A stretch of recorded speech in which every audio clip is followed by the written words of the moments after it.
रात का सन्नाटा और सड़क लगभग सुनसान है।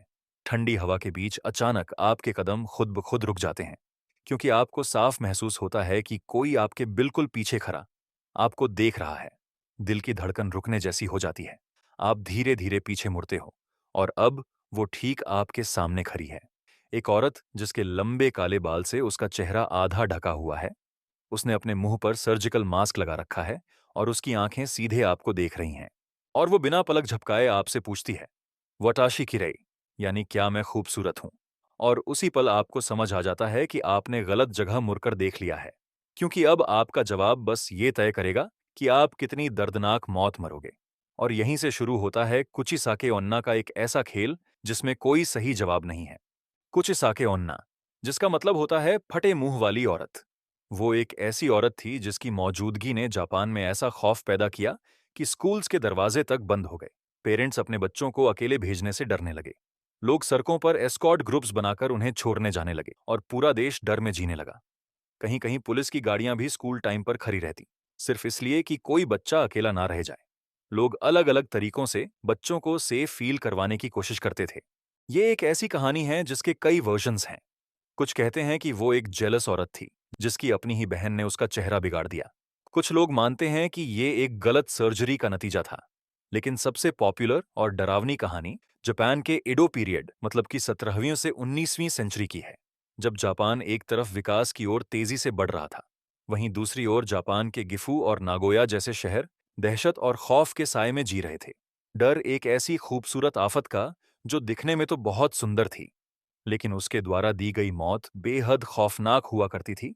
वो लोगों को मारकर उनके चेहरे को फाड़ देती। डर एक ऐसी भटकती आत्मा का जो जापान की गलियों में अपना जवाब तलाश रही थी। डर उसका जिसका नाम सुनकर जापान का बच्चा बच्चा कांप उठता था। डर कुचिसाके ओन्ना का, एक ऐसी आत्मा जो रात में अकेला इंसान देखकर उसके पास आती है और एक सवाल पूछती है, क्या मैं सुंदर हूं? अब क्योंकि उसने आपसे ये सवाल पूछा है, तो इसका जवाब हाँ दो या ना, आउटकम एक ही है, एक खौफनाक मौत। जापानी अर्बन लेजेंड्स और फोकलोर का एक सबसे शैतानी फिगर है कुचिसाके ओन्ना। कहानी शुरू होती है 1603 से 1868 के बीच, जब दुनिया कुछ और ही थी। उस समय जापान के एक छोटे से गांव में एक बेहद खूबसूरत सी औरत रहा करती थी, जिसकी खूबसूरती की चर्चा हर जगह थी। वो सिर्फ खूबसूरत नहीं थी, वो जानती थी कि वो बेहद सुंदर है, और उसे अपनी खूबसूरती पर बहुत नाज था। उसकी शादी एक प्राउड समुराय से हुई, और कुछ सालों तक दोनों हंसी खुशी एक साथ रहते हैं। फिर एक दिन उस समुराई को दूर कहीं लंबा युद्ध का काम मिलता है, और वो चला जाता है। समय बीतता गया, और उस औरत को लगने लगता है कि शायद उसका हस्बैंड अब कभी वापस नहीं लौटेगा। इधर जब उसका पति जंग पर गया, तो उसके आसपास का अकेलापन धीरे धीरे टेम्पटेशन में बदलता गया। फिर उसका एक अफेयर शुरू होता है, फिर दूसरा, फिर कई सारे। और उसका हर नया रिश्ता उसे पहले से और ज्यादा ताकतवर और अमीर लोगों के करीब ले जाता है। धीरे धीरे उसके बारे में बातें फैलने लगती हैं, और कानाफूसी होने लगी कि एक औरत है जो सिर्फ सबसे ताकतवर आदमी को चुनती है। और आखिरकार ये बातें उसके पति तक भी पहुंच जाती हैं।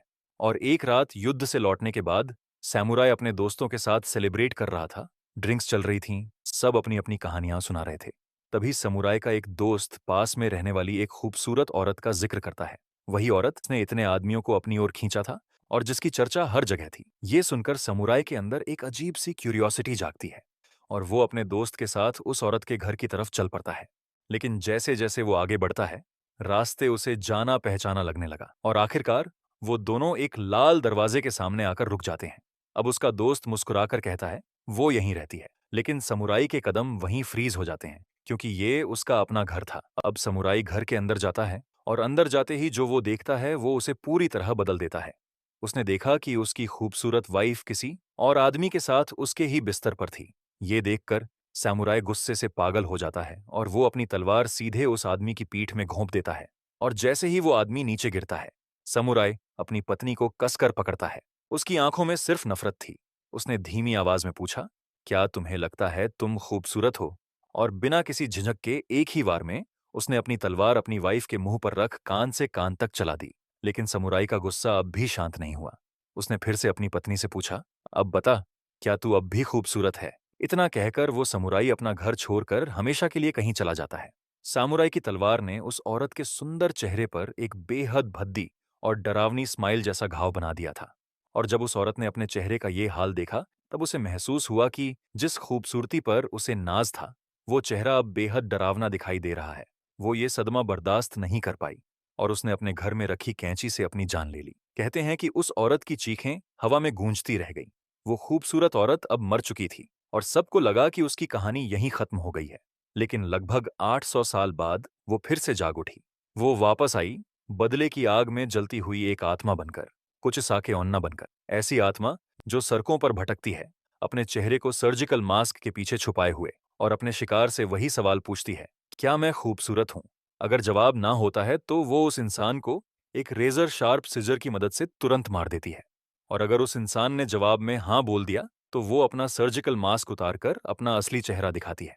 जापान में कुचिसाके ओन्ना को एक योके और ऑनरियो दोनों माना जाता है। योके यानी एक सुपरनैचुरल एंटिटी जो इस दुनिया के नियमों से परे होता है, और ऑनरियो यानी एक ऐसी आत्मा जो अपने साथ हुए अन्याय का बदला लेने वापस आती है। वो आम लोगों जैसी लगती है, बिल्कुल नॉर्मल। और यही उसे और ज्यादा खतरनाक बनाता है, क्योंकि वो कहीं दूर नहीं छुपी होती। वो उन्हीं सड़कों और गलियों में चलती है जहां आप चलते हो। एक खूबसूरत औरत के रूप में उसके लंबे काले बाल उसके चेहरे को आधा छुपाते हैं, और वो एक सिंपल सर्जिकल मास्क पहनती है, जो जापान में वैसे भी आम बात है, इसलिए वो अलग नहीं लगती। और अगर आप उससे भागने की कोशिश करते हो, तो याद रखना वो आपसे तेज है, बहुत तेज। आप जहां भी जाओगे, वो आपके सामने ही खड़ी मिलेगी। 1979 में ये कहानी अचानक जापान में एक हकीकत बन जाता है, जब गिफू प्रीफेक्चर में रिपोर्ट्स आने लगती है कि एक मास्क पहनी औरत सिजर लेकर बच्चों का पीछा कर रही है। खबरें आग की तरह फैलती हैं, पेरेंट्स डर जाते हैं। इसके बाद स्कूल्स अब ग्रुप वॉक्स शुरू कर देते हैं। टीचर्स और वॉलंटियर्स बच्चों को एस्कॉर्ट करते हुए घर छोड़ने लगते हैं, और सड़कों पर पुलिस पेट्रोल्स बढ़ा दी जाती हैं। कुछ ही दिनों में ये डर पूरे जापान में फैल जाता है। न्यूज़पेपर्स, स्कूल्स और पुलिस इसे एक रियल थ्रेट की तरह लेने लगते हैं। कुछ रिपोर्ट्स में यह भी कहा गया कि सिजर लेकर घूमने वाली एक औरत को अरेस्ट किया गया, लेकिन इसका कोई ऑफिशियल रिकॉर्ड नहीं मिला। तो या तो ये लोगों को शांत करने के लिए बनाई गई एक कहानी थी, या फिर कुचिसाके ओन्ना सच में आई थी और फिर बस गायब हो गई। लेकिन अब सबसे बड़ा सवाल ये है कि अगर वो किसी के सामने आ जाए, तो वो बचेगा कैसे?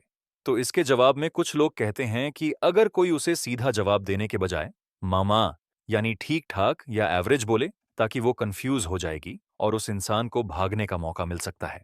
जापान में कुछ लोगों का ये भी मानना है कि कुचिसाके ओन्ना बेक्को आमे से बहुत ऑब्सेस्ड है। ये एक ट्रेडिशनल जापानी हार्ड कैंडी है जो मेल्टेड चीनी और पानी से बनाया जाता है। इसी पर्टिकुलर ऑब्सेशन की वजह से अगर कभी आपका सामना उससे हो जाए, तो उसे ये कैंडी देने या इसे जमीन पर फेंक देने से उसका ध्यान भटकाया जा सकता है। और कुछ कहते हैं कि पोमेड की स्मेल से उसे नफरत है, और कोई इस वर्ड को 3 बार बोले तो वो वहां से भाग जाती है। और कुछ स्टोरीज ये भी कहती है कि अगर आप कहो कि आप जल्दी में हो, तो वो पोलाइटली माफी मांगकर आपको जाने देगी। लेकिन ये सब सुनने में जितना अजीब लग रहा है, उतना ही है भी। और ये कभी जापान के लोगों की हकीकत हुआ करती थी, पर सच क्या है ये कोई नहीं जानता। इसलिए अगर कभी रात के सन्नाटे में कोई मास्क पहनी औरत आपके सामने आकर रुक जाए और आपसे पूछे कि क्या मैं खूबसूरत हूं, तो अपने जवाब बहुत सोच समझ कर देना, क्योंकि उस एक जवाब के बाद शायद आपके पास दूसरा मौका न हो।